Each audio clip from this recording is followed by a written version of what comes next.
¿Cómo están? Bienvenidos a Combinación Clave. Ya está entrando nuestro primer invitado. Ministro, ¿cómo está? ¿Cómo está? Ah, cierto. ¿Qué tal? Buenos días. Estamos con el ministro Alberto Espina, ministro de Defensa. ¿Qué tal? Muy bien. Sueño. Es rico estar un poquitito alejado de la cosa cotidiana, hablando de la locura en el gobierno, como se está diciendo en la editorial, ¿eh? Sí, bueno, no sé si es rico, pero por lo menos el ministerio nuestro es bastante apasionante, no dejando de tener varios problemas que hemos tenido. Sin duda, pero ni hablar. Bueno, hablemos de eso. Primero partamos por la noticia inmediata. Este proyecto que busca alargar la carrera militar de oficiales y suboficiales en las Fuerzas Armadas y que está en el contexto de el fin del financiamiento a través de la ley reservada del cobre, que parece que definitivamente va a ver la luz.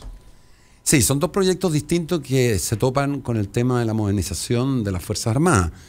Creo que estamos viviendo momentos en la sociedad en que se tienen que tomar importantes definiciones de lo que vamos a hacer como sociedad, y uno de ellos es la defensa. Yo creo que el mejor ejemplo es lo que ocurre con la ciberseguridad. La ciberseguridad es un cambio tremendo respecto a cómo se miraba la forma de defender los países, su soberanía, integridad territorial y por lo tanto su independencia política. Y dentro de eso hay dos aspectos clave de modernización. Uno de ellos es la carrera militar, donde lo que hemos hecho nosotros es presentar un proyecto de ley para extender la carrera militar, porque no hay nada que justifique hoy día que un oficial, hombre o mujer, o suboficial a los 55 años de edad, que es el mejor momento, cuando tiene más experiencia, tiene más preparación, tiene más liderazgo, termine su carrera. Y además es una situación bastante dramática, porque cuando un militar termina su carrera no se puede ir a trabajar al ejército peruano, en el ejército de otro país, o sea, no puede ejercer más su carrera, no es salvo que lo recontraten. No es como el caso del ministro de Economía que se puede ir a, al FMI. Correcto, aquí no hay, no se puede poner un aviso en el diario y decir ex oficial chileno quiere ser contratado por el ejército peruano, no existe. Entonces, creo que era un anhelo muy sentido por los militares y por el Estado de Chile, que esos oficiales o suboficiales, en el momento en que estaban en su mayor capacidad, y muchos de ellos con ganas de seguir su carrera, porque es voluntario, ellos puedan finalmente continuar la carrera y desarrollar todas sus potencialidades, que vuelvo a insistir, y lo dije y te lo he dicho en varios programas y he tenido la suerte de ser invitado. Los militares en Chile no solo están preparados para defender la soberanía en caso de una guerra, están preparados para la paz. Y cuando digo eso, quiero hacer expresa mención a dos labores que hacen los militares y que son muy decisivas en un país. Por ejemplo, enfrentamos todas las emergencias. Yo de aquí me voy a ir a ejercicios que se hacen en la Fuerza Aérea para ver cómo estamos preparándonos para eventuales incendios mayores que se pueden producir dadas las condiciones climáticas. Y son brigadistas del ejército, de la armada, los que salen a enfrentar los incendios, son nuestros buques, son nuestros aviones, los que han actuado en los momentos más dramáticos que hemos tenido catástrofes en los últimos años. Y además cuidamos los intereses territoriales de Chile. Vemos hablar mucho del medio ambiente, cosa que nosotros tenemos, pero en primer prioridad dentro de la Fuerza Armada. Ocurre que Chile tiene 3,5 millones de kilómetros cuadrados de mar. ¿Y eso quién los cuida? Ahí están todos nuestros recursos naturales marítimos. ¿Quién los cuida? No se cuidan solo ni por obra y arte del Espíritu Santo. Eso se cuidan, porque tenemos nosotros embarcaciones, tenemos aviones que velan porque no sean depredados por buques factorías extranjeros que entran a zonas prohibidas, y por lo tanto hay un trabajo enorme. Acabo de estar en la Antártica con el presidente, donde inauguramos toda la remodelación de la villa de la base de Eduardo Frei, que era un desastre, y ahí está toda la presencia chilena. Fue acompañado de un grupo de científicos, que hay un mundo por delante en la Antártica que hacer en términos de investigación científica. Entonces, derechamente, cuando nosotros hablamos de alargar la carrera, estamos hablando de aprovechar el capital humano, la capacidad, las ganas de profesionales que quieren seguir trabajando. Y además termino con un pequeño detalle, que además es un cambio muy importante, que se va a ascender no solo por antigüedad, sino por mérito. Por lo tanto, pueden haber coroneles, comandantes, suboficiales, sargentos, que pasen por arriba, digamos, por delante de su eventual superior, si sus méritos así lo acreditan. Y eso creo que le da mucha motivación al buen hombre y mujer soldado, son 20.000 mujeres, para seguir en la carrera militar. Estamos conversando con el ministro de Defensa, Alberto Espina. Ministro, vamos a ver con algunos de los temas. El principal, el alargamiento de la carrera. Bueno, esto fue parte de esa alocución que se filtró del general Martínez, fue parte medular de esa alocución cuando él plantea que hay que proteger el sistema de pensiones de las Fuerzas Armadas como sea, incluso, dice literalmente, tenemos que aceptar que se nos alargue la carrera. Y eso muchos lo interpretamos como que no era algo que de buena gana fuera una medida que de buena gana se aceptara, sino que en este caso particular él lo asoció a mantener ese sistema. Y de eso le quiero preguntar, ¿qué tanto el sistema de las Fuerzas Armadas tiene que ser tan distinto respecto del sistema de los ciudadanos? Dos cosas. Respecto a las declaraciones del general Martínez, yo ya emití mi juicio en su oportunidad, él dio excusas por las mismas. Yo creo que mi experiencia, y hago mucho terreno, es que la gran mayoría de los militares quiere extender su carrera, porque no es que lo haga a cambio de no mover su sistema de pensiones, la quiere extender porque sienten que en el momento en el que se está llegando a la edad para tener el mayor desarrollo y disfrutar de la carrera, se van a retiro, pero además en una carrera que tiene la peculiaridad que no la puedes ejercer en ningún otro lugar que no sea el ejército, o la armada o la aviación. De manera que no creo que los militares quieran irse, los militares quieren quedarse.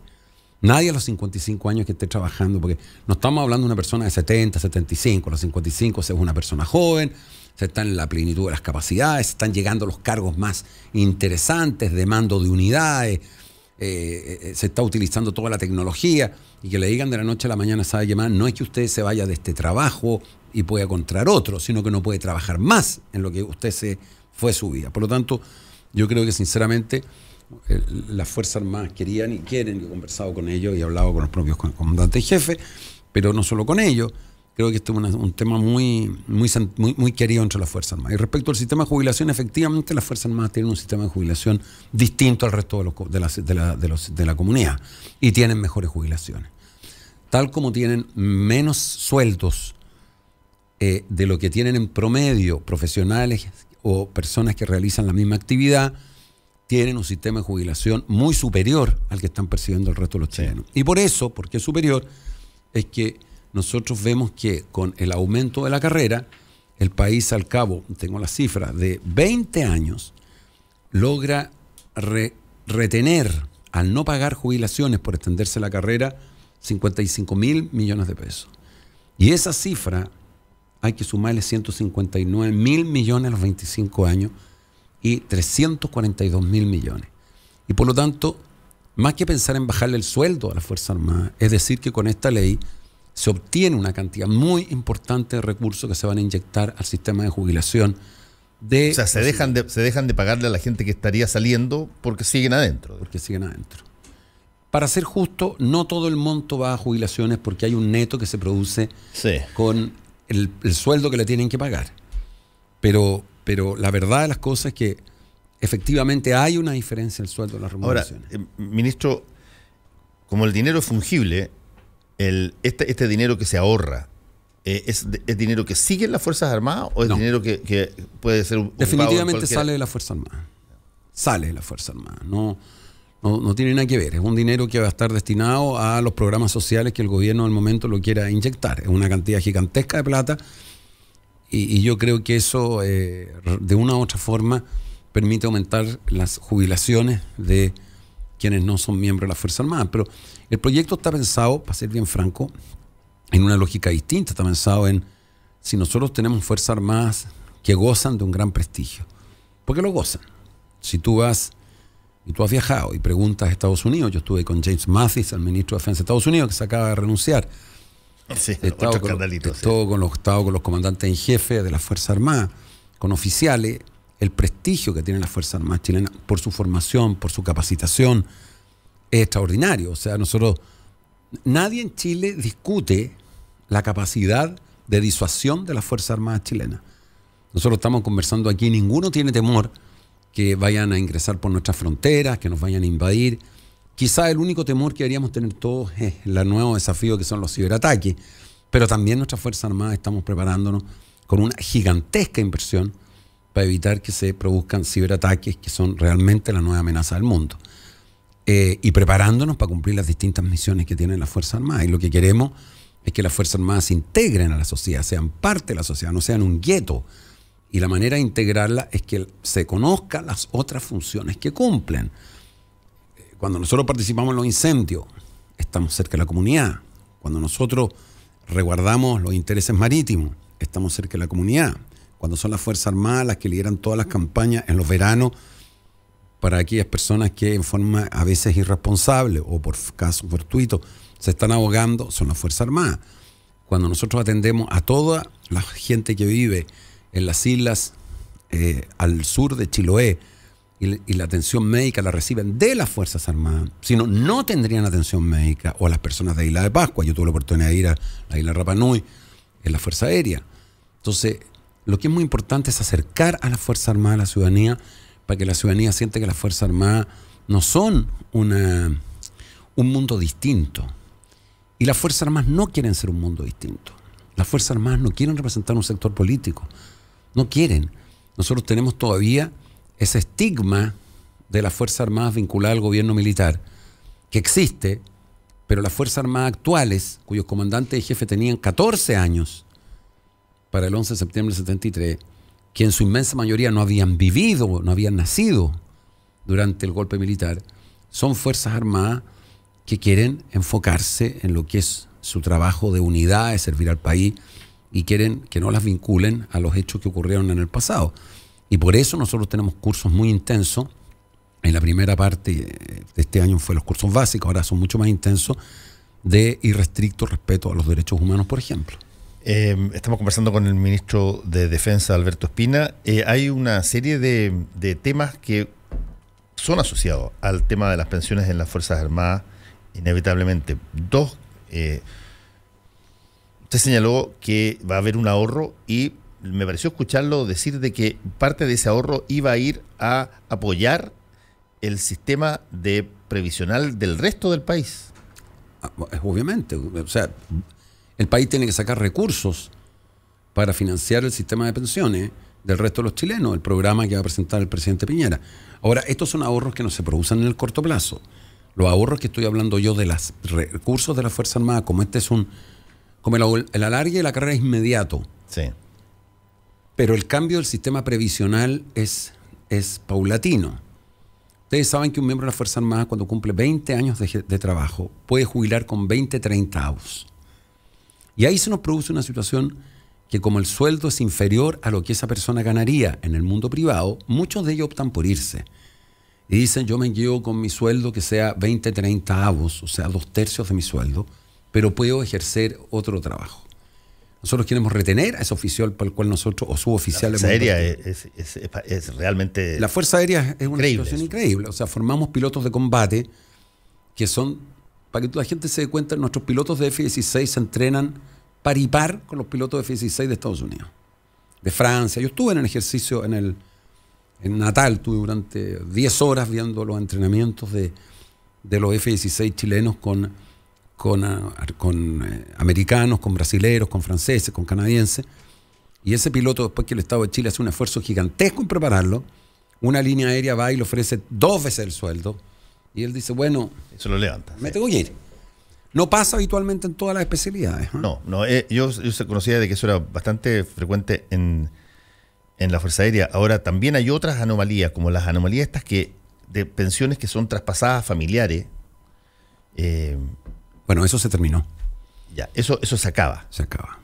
Lo de las hijas solteras y todo ese asunto. Todo eso se va a terminar, como también el que los particulares, los privados, los civiles, sean contratados por la Fuerza Armada. Nosotros queremos que no exista, que los contratos sean el mínimo, por eso que van a haber más militares. Y si se contratan, no entren al sistema previsional de la Fuerza Armada, sino que lo hagan a través del sistema de AFP. Eso es categórico y claro. Y si se tiene que contratar un ex militar, porque su especialidad es de tal envergadura y es escasa, que realmente él pueda contribuir a la labor de la defensa, y eso me toca a mí regularlo, se hace con un criterio estricto absolutamente, de tal manera que no tenga ninguna preferencia respecto de otro civil que sí pueda tener las mismas condiciones y pueda eso en ser términos de contratado. las competencias personales y académicas que pueda Sí. tener. Y de respecto de el sistema, por ejemplo, previsional, tiene que el que se retira, ¿sigue estando en el sistema previsional? No, sí, el que se retira y es militar sigue con su Sigue sistema con su previsional. sistema Es un individu- derecho adquirido. Claro, el sistema de las Fuerzas Armadas. Sí. Y si que se reintegra a las Fuerzas Armadas para trabajar, usted dice que va a haber una suerte de concurso para que Tiene que concursar en la misma- no tenga por el hecho de haber sido Fuerza Armada exactamente. un privilegio de ingreso. Ninguno, porque es injusto. Nosotros hemos terminado con todo tipo de esos privilegios. Yo cuando entré de ministro me encontré con varias cosas que no eran correctas. Por ejemplo, la compra de armamento a través de intermediarios. Es una cuestión que hoy día no existe. Puede que exista algún caso específico porque algún país te pide que compres a una empresa determinada porque tiene el aval de ese país. Es como si tú fueras a comprar hoy día una marca de auto y era un concesionario en Chile y te dice, no, mire, el concesionario de Chile de X marca está la empresa, por lo tanto, si quiere comprar ese auto tiene que ir a esa empresa. Nosotros terminamos radicalmente con todas la tercerización que había y nos entendemos gobierno a gobierno. O sea, cada vez que compramos equipamiento militar, nos entendemos con los gobiernos directamente. Y en segundo lugar, lo hacemos sin ningún tipo de intermediación que le signifique un encarecimiento absolutamente injusto a Chile, y siempre buscando que el armamento que compramos o el equipamiento sea polivalente. Ese concepto está metido y grabado a fuego en la Fuerza Armada. O sea, nos sirve este avión, este buque, preparamos a nuestras fuerzas especiales para poder actuar en tiempos de paz, en las emergencias, en las catástrofes, por nombrar aquellas actividades que resultan más cercanas a la ciudadanía. Si sirven, lo hacemos. Si no sirven, buscamos que así se haga. Antes de terminar, le quiero preguntar por la otra pata de este asunto, que tiene que ver con el financiamiento regular. Sí. Eso es una cosa que me acuerdo en el primer gobierno del presidente Piñera, era cuando estaba Andrés Alamán de ministro de Defensa. Yo lo entrevisté varias veces y cada vez que lo entrevistaba me decía que se estaba avanzando en esa materia, pero finalmente no pasó nada durante esos 4 años. No, aquí se ha avanzado concretamente. Los avances no son dichos, son hechos. En primer lugar, ese proyecto había sido aprobado en la Cámara de Diputados y estaba en el Senado. Nosotros, hechos concretos, se aprobó unánimemente por la Comisión de Hacienda y por la Comisión de Defensa del Senado. Y ayer se aprobó por la Sala del Senado. O sea, el avance es enorme. Queda solo el plazo de indicaciones para que sea ley, que lo hemos fijado para los primeros días de marzo, porque hay una comisión, un equipo de trabajo, que estamos discutiendo cómo afinar algunas diferencias que existen. Pero en la práctica, el financiamiento de la Fuerza Armada en un 85% es como se financian todos los ministerios con la ley de presupuesto. Un 15% se financia con lo que se llama las ventas de la ley, el 10% de las ventas del cobre. Primero, una aclaración: nunca nos han dado el 10% de las ventas del cobre. O sea, ese 10% iba a una cuenta común que administra el Ministerio de Hacienda con el Banco Central, pero a la Fuerza Armada no le dieron nunca el 10%. Les daban, con suerte, el 10 del 10. Y están las cifras entregadas. Pero yo me acuerdo que en la ley se explicitaba específicamente que había un mínimo. No. Yo me acuerdo en un momento dado fueron 210 millones de dólares. Pero ese mínimo depende finalmente del cheque que firma el ministro de Hacienda. El mínimo quedó además absolutamente obsoleto a esta altura porque es un mínimo fijado el año 90. Por lo tanto, yo te voy a dar un ejemplo. El año pasado el 10% de la venta del cobre fueron 1.100 millones de dólares. De venta, no estamos hablando de utilidades. No, sí, es venta bruta. Los que recibieron para capacidades estratégicas, esto significa equipamiento militar, mantenimiento y infraestructura, fueron 300 millones de dólares. Contra 1.200. Entonces, pero yo no quiero quedarme en eso. El hecho concreto es que no tiene ni una explicación ni justificación que en un sistema democrático el financiamiento de la Fuerza Armada se haga indexado a una empresa. Es sí. Absurdo. Y se tiene que hacer en forma democrática, y tiene que ser un debate ciudadano. Estados Unidos, Francia, España, Italia, debaten esto. Y nosotros lo vamos a debatir. Y yo como ministro de Defensa lo he explicado y he dicho por qué tenemos que tener los recursos para capacidades estratégicas. ¿Queremos tener capacidad disuasiva o no? La capacidad disuasiva es lo que nos permite ser un país independiente y no un país que sea de alguna manera dependiente de otro país. Chile no ha tenido guerra, efectivamente, y gracias a Dios y esperamos que no las tenga en muchos años.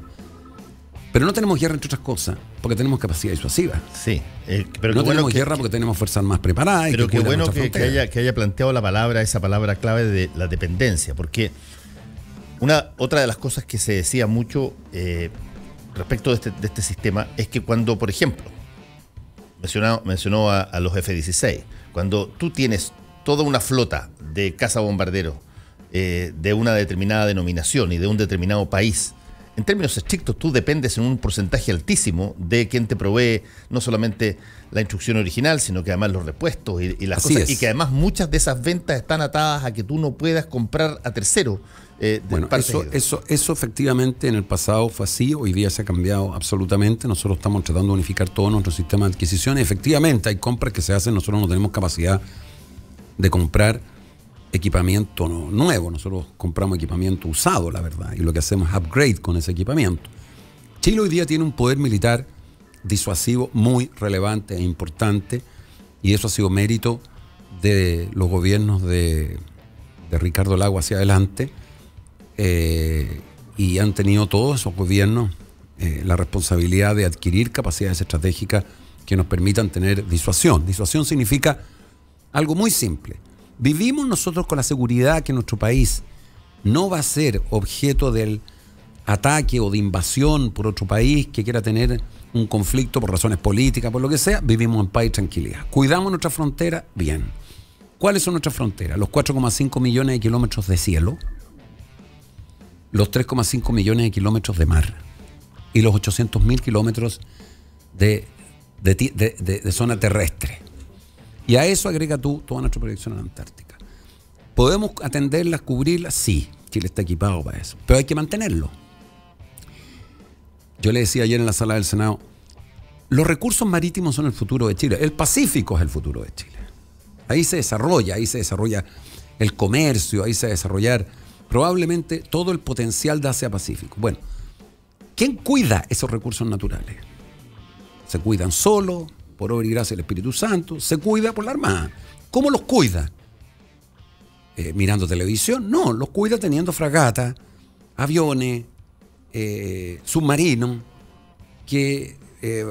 torpederas, embarcaciones, en combinación con el Estado Mayor Conjunto, que van rastreando y van detectando, y detectamos muchos casos de buques factorías que ingresan a nuestra zona económica protegida, que se llama zona económica exclusiva, y depredan en un día, pero toneladas de recursos marinos nuestros que no son reponibles, porque hay que recordarse que los peces no ven una frontera y dicen, ¿sabe qué más de aquí para no? Entonces hay un trabajo que se hace muy intenso en esa área, hay que cuidar nuestros recursos marítimos. Entonces, ¿qué hacen países de todos los sectores? Este es un debate democrático, Fernando. La sociedad chilena tiene que saber, ¿vamos a tener defensa o no? ¿No queremos tener defensa?